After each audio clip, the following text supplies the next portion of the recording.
Hello, everyone, and welcome to my Bachelor Nation 24 channel. I hope everyone is having a wonderful day. Before we begin, please hit the subscribe button and give this video a thumbs up. Julie Chrisley receives shocking probation change. Chrisley knows best alum. Julie Chrisley has received a shocking probation change. She had a resentencing trial in September 2024, but that left her and her family heartbroken. So what happened with probation? Keep reading for all of the details and fan reactions. Julie Chrisley receives shocking probation change. Julie Chrisley's family was very optimistic when her resentencing approached. They were hopeful that she could get lucky and even be released within the year. Sadly, that was not the outcome, so they had to keep their heads held high and look toward what they could do next. She and her husband, Todd Chrisley, were sentenced to a collective 19 years behind bars for tax evasion, fraud, and conspiracy. They entered two separate prisons in January 2023 with Todd in Florida, while Julie is serving time in Kentucky. Julie is going to keep fighting, and her family still will keep praying that she and Todd come home sooner rather than later. Their daughter, Savannah Chrisley, has been very open about prison life and the trial. She talks about the abuse her parents have endured, especially on her father's end. Furthermore, she guides fans and followers through all the steps of how her parents communicate, even if they are limited.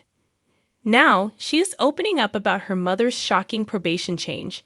In a twist, it was extended by 2 years. According to Monsters and Critics, Savannah shared her heartbreak over this news on her Unlocked podcast.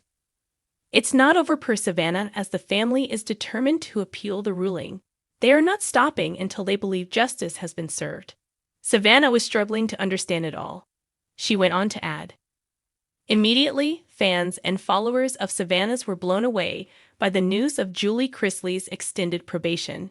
They chimed in with their thoughts, and they agreed with her daughter. Make it make sense."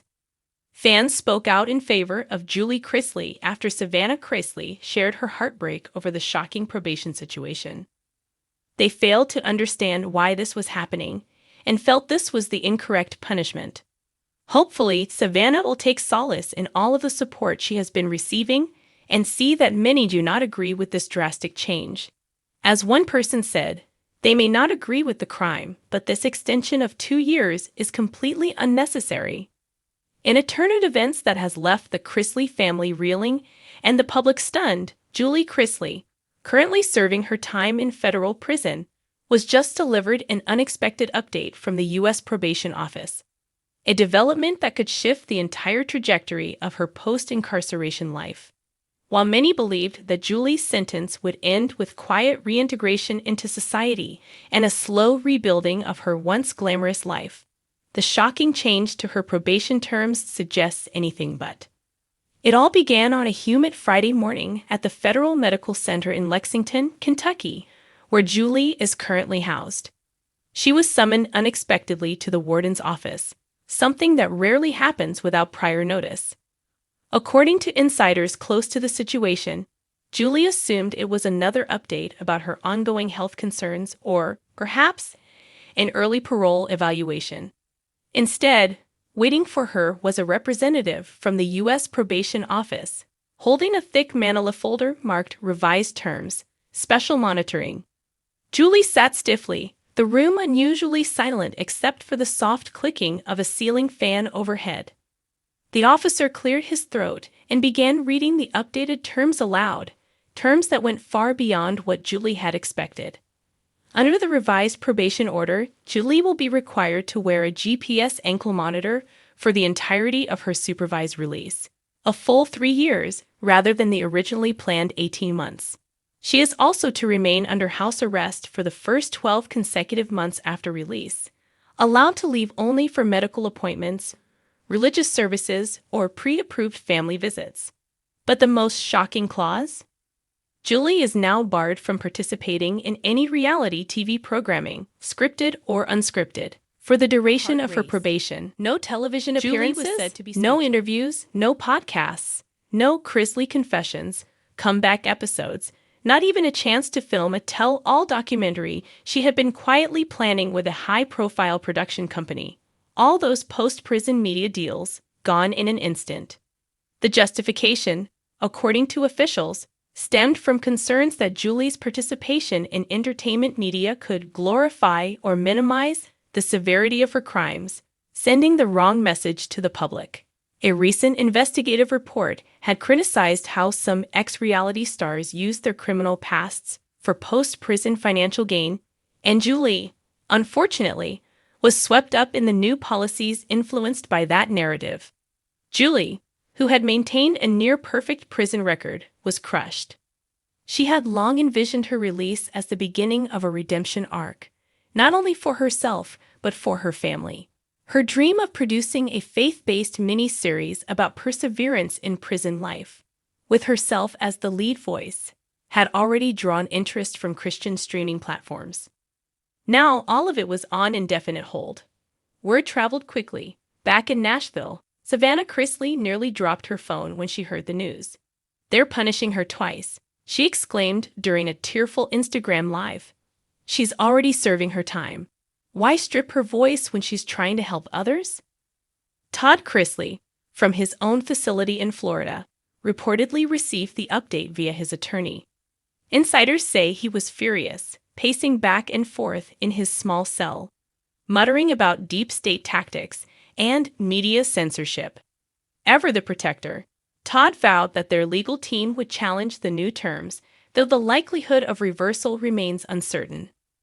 Even Nanny Faye, who had been diligently advocating for Julie's release while raising her grandchildren, was said to be heartbroken. "They won't even let her talk about her journey? That ain't justice," she told a friend in her Georgia accent, her eyes glistening with tears. Julie, meanwhile, returned to her cell quietly, staring at the faded Bible on her bunk. She prayed, not for revenge or reversal, but for resilience. "God," she whispered, "if you're writing my story, this must be a dramatic chapter." Yet despite the heartbreak, Julie began to reframe her mission. If she couldn't tell her story on television, she would write it. Over the next few days, she was spotted in the prison library scribbling into a marble-covered composition notebook. Julie's journal. One inmate joked, but it was no joke. In those pages, Julie began drafting a memoir, chapter by chapter. It wouldn't be flashy or scandalous, but raw and reflective. A story about humility, health battles, betrayal, faith, and family. While she couldn't profit from it or publish during probation, she planned to finish it, even if it sat in a drawer for years. Meanwhile, the Chrisley children rallied behind her. Chase offered to narrate the story publicly without violating her terms. Grayson offered to help transcribe her handwritten notes. And Savannah? She launched the hashtag Let Julie Speak campaign online, drawing support from fans, celebrities, and even former inmates who felt the same silencing.